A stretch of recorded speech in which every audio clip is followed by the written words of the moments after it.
Friends, আরও একটি নতুন ভিডিওতে তোমাদের সকলকে স্বাগত। 22 স্টেট পাসদের জন্য একটা ভালো নিউজ আছে। 22 স্টেট পাসদের যে নোটিফিকেশানের প্রথম ধাপ, সেটা কিন্তু পর্ষদ অলরেডি স্টার্ট করে দিয়েছে।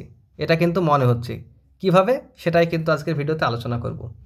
আমরা উচ্চশ্রী পোর্টাল সম্পর্কে অনেকেই জানি, অনেকে জানি না। যারা জানো ভালো কথা, যারা জানো না তারা অবশ্যই ভিডিওটা প্রথম থেকে শেষ পর্যন্ত দেখো।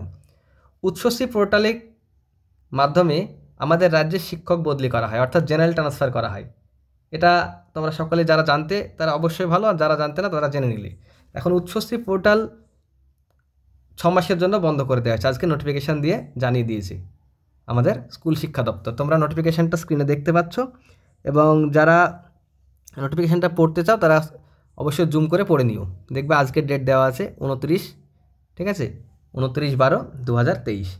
তো এবার বিষয় হলো, পোর্টাল বন্ধ করে দিয়েছে, তো 22-এর টেট পাসদের ভালো খবর বলছি কেন। দেখো, পোর্টাল বন্ধ করে দেওয়া মানে কি, জেনারেল ট্রান্সফার যখন বন্ধ করা হয় তখন কি করা হয়, ভ্যাকান্সি কালেক্ট করা হয়।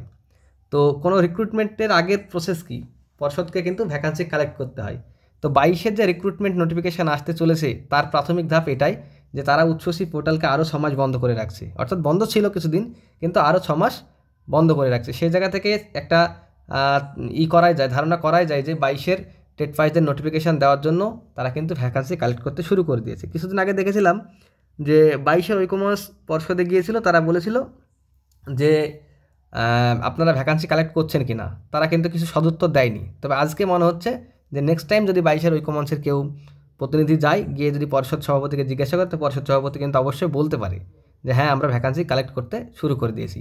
তো এটা ছিল 22 স্টেট পাসদের জন্য একটা ভালো নিউজ। তো মনে হচ্ছে যে এতদিন পর্যন্ত যেটা মনে হচ্ছিল যে 22 স্টেট পাসদের নিয়ে পর্ষদ কোনো চিন্তাভাবনা করছে কি করছে না, তো আজকের যে নোটিফিকেশানটা আমি দেখলাম, উচ্চশ্রীর যে নোটিফিকেশানটা, তো সেই জায়গা থেকে মনে হচ্ছে 22-দের জন্য কিন্তু পর্ষদের ভাবনা অলরেডি শুরু হয়ে গেছে। কারণ লাগাতার আন্দোলন করছে 22 স্টেট পাসের ঐকমঞ্চ থেকে। তো আগামী 2 তারিখেও আছে। তো প্রত্যেককে বলবো, তোমরা কঠোর থেকে কঠোরতর আন্দোলন করো। নোটিফিকেশান কিন্তু আসলেও আসতে পারে, এই উচ্চশ্রী পোর্টাল কিন্তু বলছে নোটিফিকেশান আসতে পারে। তো আজকের আপডেট এটুকুই ছিল। থ্যাংক